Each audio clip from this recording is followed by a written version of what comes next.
हेल' लोगोफोर खुलुमबाय बयनिसिमबो आंनि रसमिका ब्लगाव बयखौबो फिन खनसे बरायहरबाय। दिनैनि भिडिअ'आनो जादों लोगोफोर दिनै माने स्कुलाव गुन'त्सब नालाय ओमफ्राय बिदिनो बिमाफोरखौ लेंहरनायनि ओमफ्राय दायो आं माने राजामोननि स्कुलाव थांनो नागिरदों। गुन'त्सब दङ बेयावनो लेंहरदोंमोन नालाय ओंखायनो थांनो नागिरदों। नोंथांमोना नायलांबाय थादों आंनि भिडिअ'खौ आरो मोजां मोनोब्ला लाइक कमेन्ट खालाम आरो जाय जाय बिथांमोना आंनि भिडिअ'खौ ओरैनो नायलाङो प्लिज अननानै साबस्क्राइब खालामना होदो।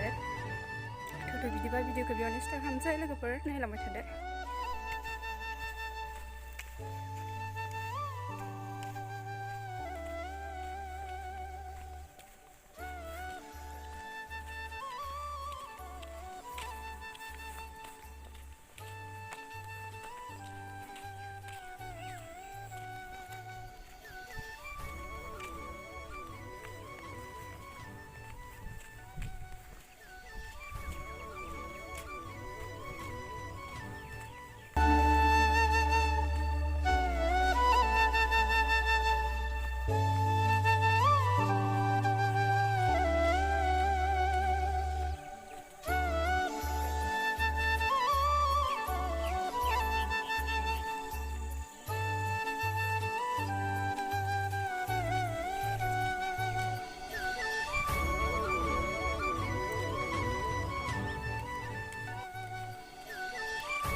दंजोबलायो माथो बेयाव दा फैगोदाना फिसा हमनानै बै गाबोनथ' हारसाफोरसो जिरायनानै गथ'फोरखौ फरायहोआ गाबोन इयाव फरायहोगोन होमबालाय मानसिखौ लिरनो थाफाबावनांगौ जाखो गथ'फोरखौथ' से फोरोंबायबो नों आंहा बाहेराव ओंखाम जाहोगासिनो दं बाहेराव ना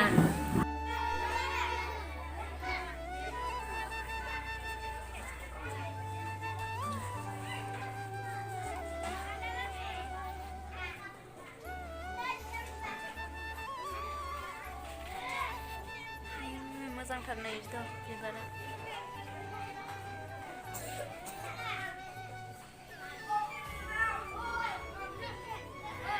गासिबो बेयाव बिबार बागान